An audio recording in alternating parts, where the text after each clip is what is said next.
So this poem is called PTSD, and I have PTSD, which stands for post traumatic stress disorder. And, it's a result of all the trauma that I've been through. Sometimes it comes back and it manifests in my daily life. I just get reminded, I have flashbacks, or a lot of times it's through nightmares.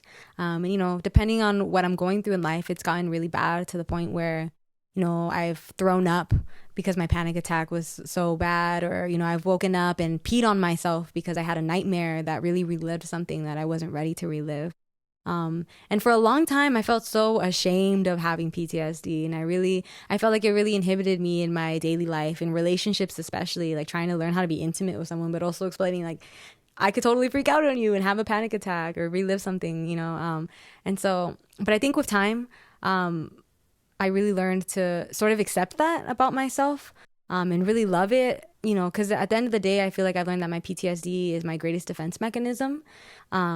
And I really learned that a couple years ago, the last time I went through an investigation about being sexually harassed, I was at a party with people from my school.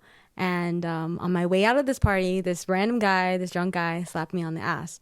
And I turned around, right? Because I was fed up with people thinking that they could touch my body, right? So I turned around and I told him, "Don't touch me," right?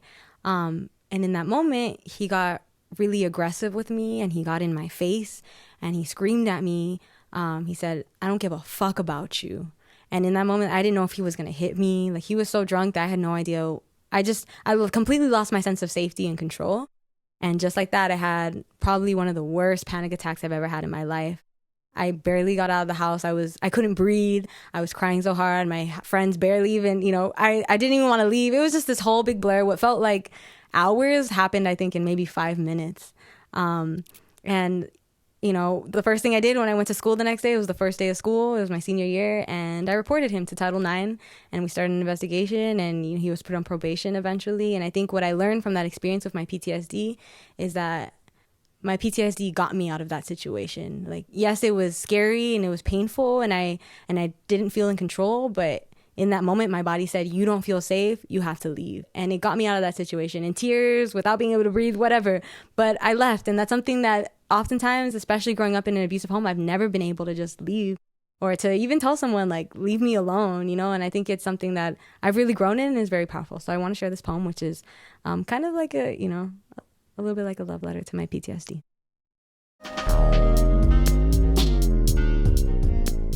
Survivors are 3 times more likely to suffer from depression, 13 times more likely to abuse alcohol, 26 times more likely to abuse drugs, 4 times more likely to contemplate suicide, and 6 times more likely to suffer from post-traumatic stress disorder, otherwise known as PTSD.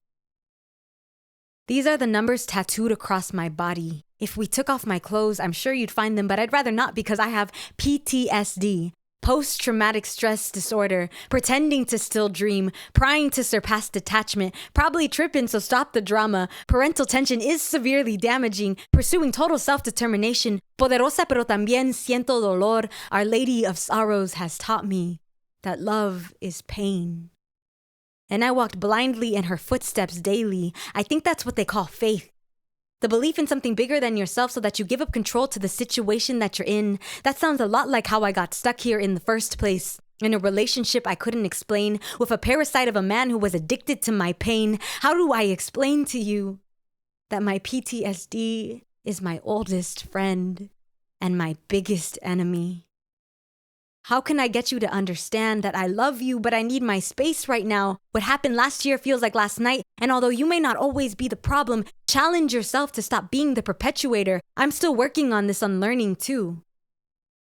I can go weeks at a time being okay, but the difference is that today I heard a whisper of the same excuses that convinced me to stay, and the shadow caught up to me though I tried to run away. I swear I wanted to tell you, but there was a delay in the amount of panic that I could process in one poem.